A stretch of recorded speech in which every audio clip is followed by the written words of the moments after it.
Hi అండి అందరికీ. నేనండి మీ భాగ్యాని. పొద్దున్నే ఏం వంటలు చేసేసానో చూసేద్దామా.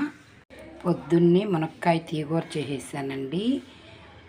చాలా టేస్ట్గా ఉంటుందండి, మీరు కూడా ఒకసారి ట్రై చేయండి. మునక్కాయలు అయితే సూపర్గా ఉన్నాయి, అందుకని నేనైతే తీగూర చేసేసాను. రసం పెట్టేసాను. మా అబ్బాయికి అయితే క్యారేజ్కి అన్నం కూడా వండేసానండి. మేమైతే మళ్ళా చేసుకుంటాము. ఇవేంటండి చెప్పుకోండి చూద్దాం. మరి కందులండి ఇవి. మనం మామూలుగా కందిపప్పు అంటాం కదా, ఇవి కందులు. మా సైడ్ అయితే ఇవి ఉండవు.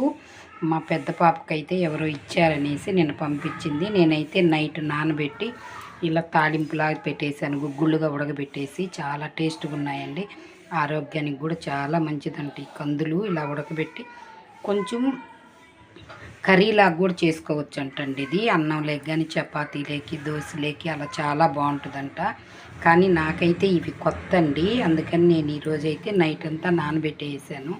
పొద్దున్నే లేచి ఇలా ఉడకబెట్టేసి పోపు అయితే పెట్టేశాను. చాలా చాలా టేస్ట్గా ఉన్నాయండి. నేనైతే ఇలా ఉంటాయని అనుకోలేదు. మరి ఈరోజైతే నేను ఇలా వంటలు అయితే చేసేసాను. పొద్దున్నే పూజ వీడియోలు పెట్టేశానండి, షార్ట్స్ కూడా పెట్టాను. ఇలా అయితే భోజనం కొంచెం వండానండి మా బాబు వరకు. నాకు మా ఆయనకి మాత్రం నేను మళ్ళీ చేస్తాను. 12:30కి అట్లాగైతే అన్నం మళ్ళీ సగం గ్లాస్ అయితే పెట్టుకుంటాను. మునక్కాయ తీగూర అయితే రెడీ అయిపోయింది, రసం ఉన్నాయి. మరి ఈ కందులు మీరు కూడా మీకు దొరికితే ఒకసారి ఇలా ట్రై చేయండి. కర్రీ కూడా చాలా బాగుంటుందండి మసాలా పెట్టి చేసుకుంటే.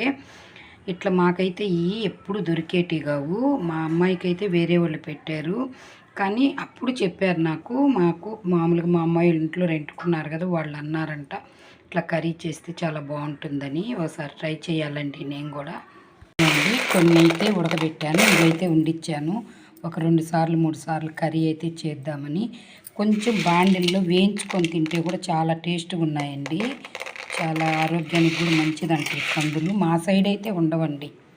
ఇప్పుడే మా వారు మునగాకైతే తెచ్చేశారు. పక్కన మా మామయ్య వాళ్ళ సైట్లో అయితే చెట్లు వేసున్నాడు మా వారు. ఇప్పుడైతే పొద్దున్నే పోయి కొంచెం తెచ్చారు. మరి మునగాకు ఎలా అంటే, ఇప్పుడు మనం తెచ్చుకున్నాం కదండి, ఇప్పటికిప్పటికే చేసుకోకూడదండి. అది నైట్ అయితే గోతంలో కానీ ఒక గుడ్డలో కానీ కప్పేసి పెట్టేస్తే పొద్దుటికి ఆకులు బాగా రాలిపోతాయండి. అప్పుడు చేసుకుంటే బాగుంటుంది మునగాకు.